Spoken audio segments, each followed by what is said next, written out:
Hello everyone, I'm going to be giving a lesson about how to write a resume, specifically for teenagers, high schoolers who may not have the work experience that you'll see on a lot of example resumes or on a lot of websites about how to write resumes. So this is specifically tailored for how you can write a resume if you don't have a lot of work experience or you're applying for your first job. So first, I wanted you to see the kinds of things that belong on a resume, and then I've got a quick sample. You'll see some more examples of resumes at the end of this lesson, but here are some important things to include. You want to include your contact information. That is your name, your phone number, your email, any social media, professional social media sites that you may want them to take a look at in order to contact you. We'll go over that in the next slide. You can choose to include a resume objective. I do not, however, many professional websites do recommend that you include it. So this is an optional piece of your resume that you can include. This is something that you would change for each job that you apply to. So if you're applying to work at a Rita's Italian ice stand, you would include an objective that is specifically about why, like, your resume and you are a good applicant for Rita's. Whereas if you're applying to work at a preschool, that would look different. You definitely want to include your education, which we'll talk about too. Your work experience, if you haven't got any, we're going to talk about what to include in your experience section. There are things that you can include even if you haven't had a job previously. Your skills, and then you have all these other sections that are great to include for high schoolers, like any awards, compliments, or honors. By compliments, we don't mean like, my teacher said I was smart. We can look at some examples of those in a little bit. Any certifications or trainings that you've gone through, any volunteer experience, if that's different than your work experience, which we'll talk about too, and then any hobbies and interests that you may have that might be relevant or just make you a more well-rounded candidate. So the first thing that we're going to talk about as a section is the contact info. So your name needs to be, you follow the punctuation rules where you capitalize the first and your last name, and then your name needs to include both. You need to include one phone number, which would make sense because we don't often now have home phone numbers.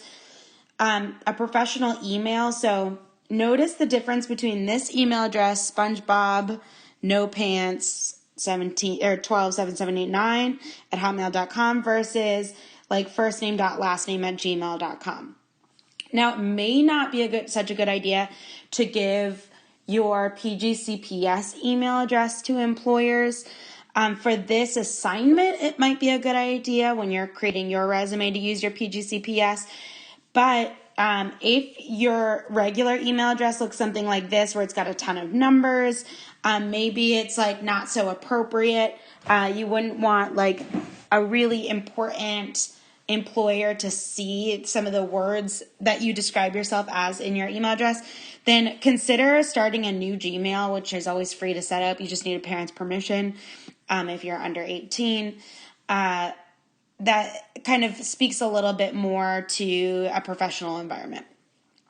By social media, they mean choose the ones that would be best for the job that you're applying to. So if you only use them to share dank memes, then no, you wouldn't include your social media. However, if you have a LinkedIn, which is like a professional social site, if you have a Twitter that you use to tweet, for example, news stories or share like tips for teens, then those would be good things to include.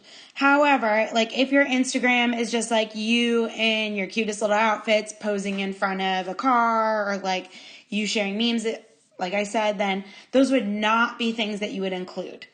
However, like again, if you're applying to be a preschool teacher and you've got a really great Pinterest board that shows kind of like things that you've grabbed from various websites about how to set up the perfect classroom, how to make healthy snacks, how to lesson plan for 4-year-olds, then that would be great to include. So if your social media though isn't like that, then just don't worry about it. Don't include any social media handles. If you've got a portfolio site, if you write a blog, for some of you, I know that you have like t-shirt companies, then you might want to include a personal website to show them kind of what your brand is or what your writing style is like, if you have one. You can choose, again, to include a resume objective. I do not on my resumes. That, however, does not need to be the case for you. So if you're going to choose to write a resume objective, I have some right and wrong examples here. So a wrong example of a resume objective would be to say something like, enthusiastic waitstaff applicant with no experience yet, but very willing to work, to learn and work very hard. I could really use this job, so please hire me. You won't be sorry. This one kind of like begs, which you never want to do in a cover letter, in a resume, in any sort of professional environment. You don't want to make it seem like you really need this job, because employers are really turned off by that. And you definitely don't want to say how little experience you have, even if you don't feel like you have a lot of experience. Instead, you want to highlight the things that you can do. For example, hardworking waiter seeking to use proven customer service skills to foster dining excellence at the Last Unicorn restaurant. So you're highlighting the skills that you have, proven customer service skills. I can be excellent at the Last Unicorn restaurant. So you're catering your resume objective to the job that you're applying to. And then you're kind of highlighting the recommendations that you've gotten, and some other things that they'll see towards the end of your resume. Also, I've got a tip here. Try to keep your, if you are writing a resume objective, try to keep it to 60 words or less. You don't want to write a cover letter in your resume objective, because this is going to all belong in the same page as your resume.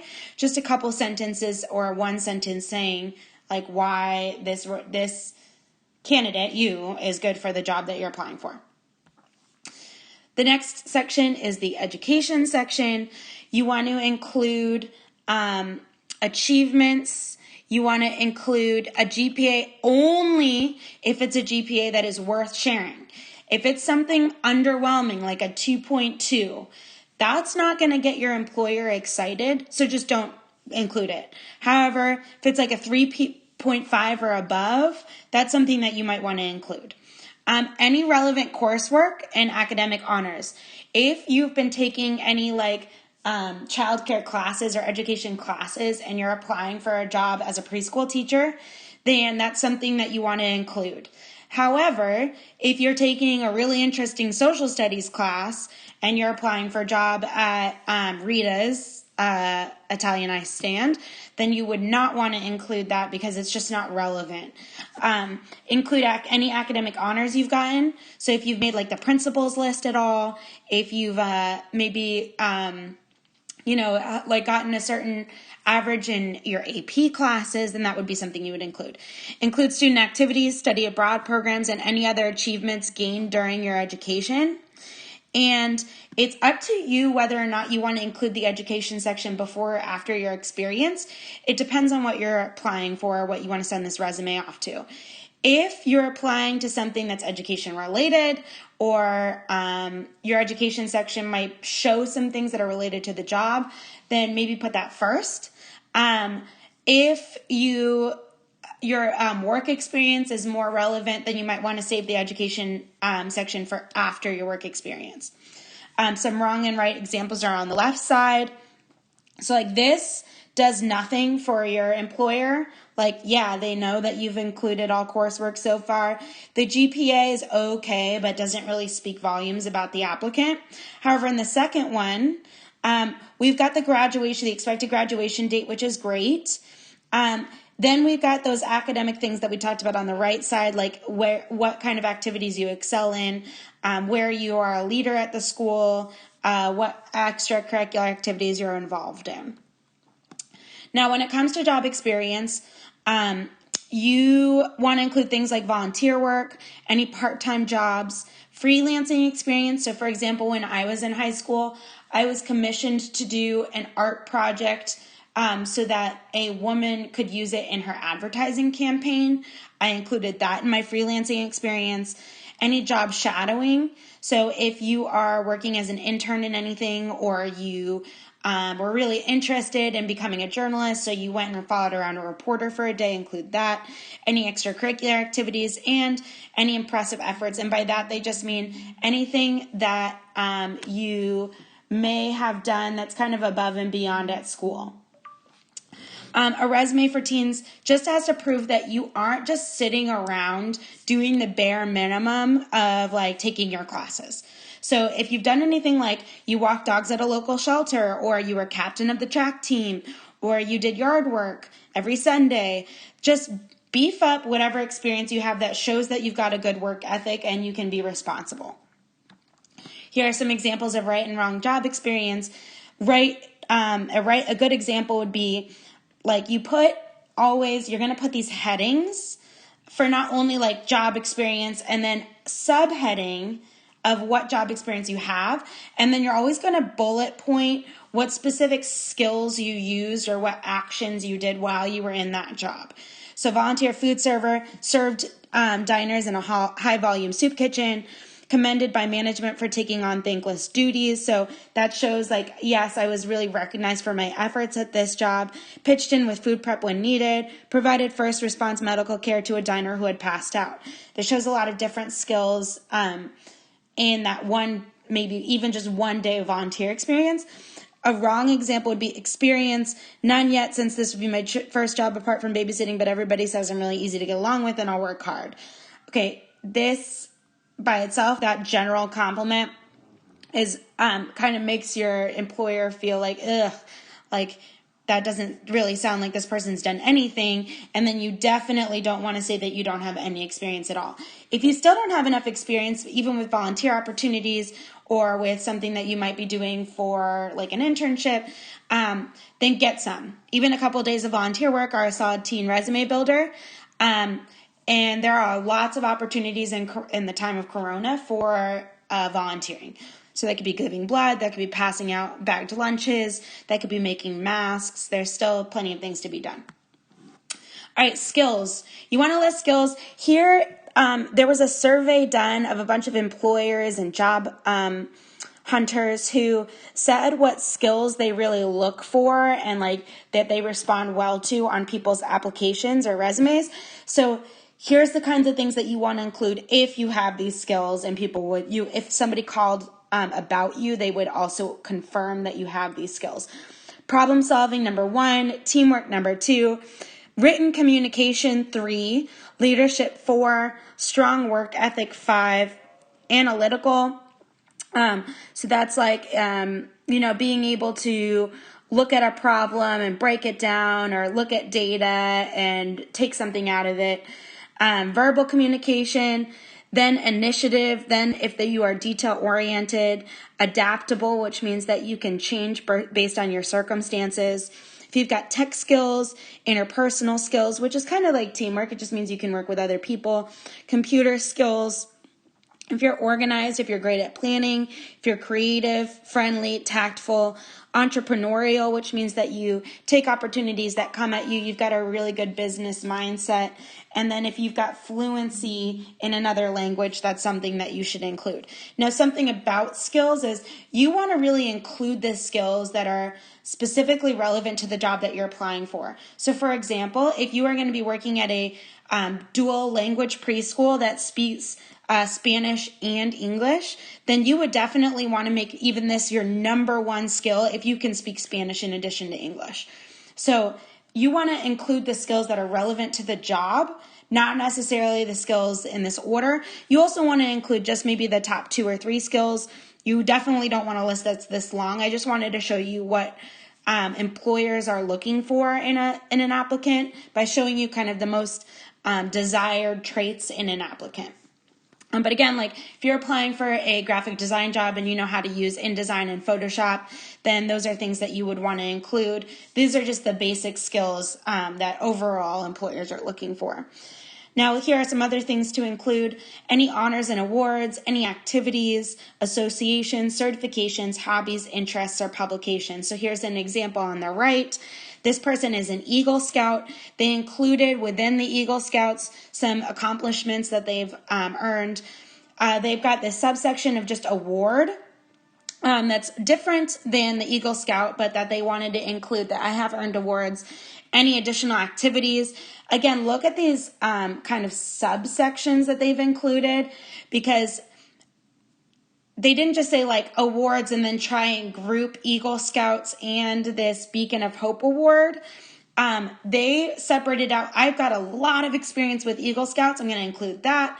Now, these kind of things are random here, but I think that it's important that they know that, you know, I'm physically fit and I'm volunteering and I'm a responsible kid, and then a certification section. Final thoughts. You want to keep your resume to 1 page. That's really important, especially for high schoolers. Now, if you've got like 45 years of experience in something in a couple of different fields, then that might change. But for now, if it's more than 1 page, then your employer is not going to probably even look at your resume. I know some places that I've worked where I have had to hand off resumes to my bosses. My boss literally will throw it in the trash if they see it's 2 or 3 pages. So keep it to 1 page. Check for grammar errors. For your assignment today, this is the number one thing I'm going to look for. People will not give you the time of day if you did not check for grammar errors. Have a neighbor, a grandparent, a parent, a sibling, a friend, a teacher, look over your work for grammar errors. If you have grammar errors in your resume, you will not be hired for the job in most cases.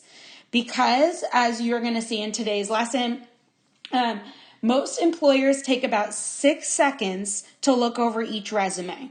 If they spot grammar errors, then they're not going through and seeing what amazing experience you've had or how many skills you have. They're just going to toss your resume in the trash because they're going to think that you're not professional and that you're not as smart as you are.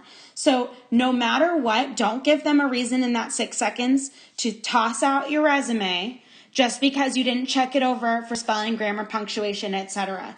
This is, I'm telling you, the biggest thing in your resume is going to be grammar errors, because no matter how well you work on the other things, if there's spelling mistakes, grammar mistakes, capitalization mistakes, punctuation mistakes, you're not going to get anywhere.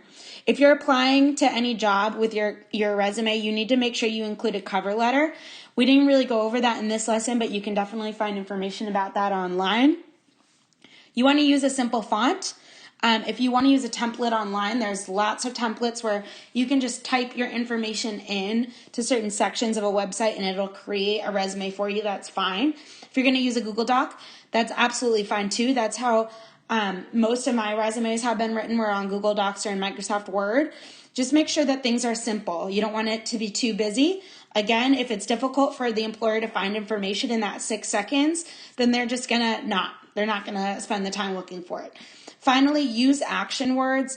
When describing your achievement, use words like led, researched, tutored, created in the first word of each bullet point to emphasize the value of experience rather than just listing what you did. So if you were like, was on a team of 5, was always on time, was, employee of the month. Was is going to really wear out your reader. So do things like led, researched, tutored, created to show really exciting things that you've done without them even having to read the rest of the sentence. All right, I've got some examples here for you of great teen resumes. Some of these are just templates and you're going to see some like nonsense in there, but I want you to look at first, when you look at a resume, just look at the overall design. Notice how simple this is and easy it is to find information. So we've got this person's name in really large font at the top. I don't necessarily think you need to include your date of birth right underneath that, especially if that's not maybe something that you want to advertise right away. But it's clear when they pick up the resume whose resume it is that they're looking at. Then we've got contact information right here. So I'm going to get rid of some of this red mark so that you can see what I'm talking about. So here we've got their contact information, the phone number, their email address, and their address. Then in big, bold letters, we have the big sections. If you want to see my experience, my availability, my education, my skills, my passions, you know where to look on this page. Then we've got some subsections. For example, customer service and kitchen hand, front of house and wait staff, voluntary junior team assistant, and drink creation and bartending. Those subsections have on their what they did in that job, when they did that job, what company they worked for, where the company was. All of those things are listed. Those are things that we didn't talk about, but that I also have on my resume, where I have the company, I have the dates that I worked there, and I have where in the world that company was. And then again, we've listed the skills I recommend making it more consistent with, like, if you notice, some of them start with capital letters and some don't, some end with periods and some don't, and then some are actions and some are nouns. I recommend to make all actions and then be consistent with each bullet point. Now for the second one, now they did a better job of kind of showing their accolades, like what they've been doing well. I received more customer feedback emails than any other employee. That's definitely something that you should include. So we're going to move on to the next one. This one is a little simpler. This is something that you could easily make in a Google Doc, as opposed to the last one, which might require a lot of drawings and text boxes. You're going to see that they did include the objectives first thing, which I don't, but they did. We've got the contact information on the right side, but again, we're beginning with the person's name. In bigger, bolder, larger font, we've got the different sections: objectives, employment history, and awards, honors, and special recognition. They've got the dates on the right side, which is very easy to follow. And then they've got their kind of job responsibilities under each one. Monitored pool area, taught summer swimming classes. So we're starting off with those strong verbs, which is great. Assisted in maintaining pool and recreation areas. That's how I write mine too. Starting with a strong verb and then finishing off the statement. You don't need to start with I monitored, I assisted, I taught. Get rid of that, because they know that it's about you. It's your resume. All right, next one. This one I think is a little more visually interesting than the other ones, which is why I wanted to include it. They've got this first name, last name here in different colors, which is still very clear, even though it's like a little more interesting. Notice that they didn't really include a lot of fancy fonts. They just mixed up the color to make it a little bit more interesting. Then they've got those lines. This is how I also do my resume, to separate the sections even more clearly underneath each section. And then you want to include, again, the experience, your education, which is they put after their experience section, and then anything like those awards or certifications that we've talked about previously. I'm not sure about this highlight summary or professional summary. If you're going to do objectives, I would put that first. And I would actually ignore highlights, because I think that your experience and your education is what really is the highlight here. All right, next we have, second to last, another very simple and elegant design for a resume. They've included the person's name and what position they're seeking underneath, and a big bold box at the top. That makes it, again, very easy to tell whose resume you just picked up. They've got this gray box on the left side, which kind of separates their skills and their contact information from their employment history and education, which I think is a really great idea. And I think I'm actually going to change my resume to mimic this one, because I think it's so beautiful and easy to read. Then we've got those bullet points and those strong verbs: helped, established, effectively monitored, managed, successfully managed, developed, presented, researched, monitored. Like, we've got all those words. We've got the dates that they did those things, and then they've got the cities that those companies were in. They've also got the company, if you notice, listed after each job title. So I was the sales manager at Lola and Company. I was the sales associate at the Mighty East. So that's great too for any volunteer experience that you might have. And then finally, we've got another high school resume.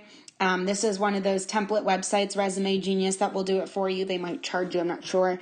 But we've got that big bold where you'd put your name here, up top, the contact information. This time education and awards and skills are on the left. Again, totally up to you. They've got that objective, those 60-word or less statements saying, like, I'm seeking a responsible, experienced child care worker seeking job in Primavera Daycare. And then they've got the volunteer experience in extracurriculars because this person didn't have any job experience, which is fine. So we still got the position that they had as a volunteer, where and when the volunteering happened, and then here what responsibilities they had in that volunteer role.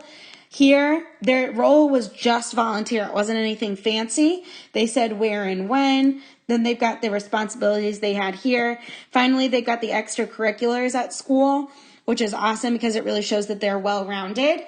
And then a couple of the template websites have these skills listed as like, if you're very strong, you have, 10 out of 10 little dots. If you're advanced, you might have an 8 out of 10. I've never seen that before researching resume templates today. When I was making my resume, we didn't have those. However, if you like the visuals of that, and you want to show how strong you are in certain skills, that might be a good idea for you to use as well. They've also got some simple icons here to help with the contact information. Instead of saying telephone blank, email address blank, address blank, they've got little icons to tell you which is which. You might not even need those because looking at a telephone number, a person can tell it's a telephone number. However, again, to make it maybe a little more graphically interesting, you can do that. Notice also that they added just a subtle color at the top, at the bottom, and with their sections here, instead of making the font that much bigger. That's how they separated everything. Fine too. And you can make something like this on your own, or you can put it on a template website.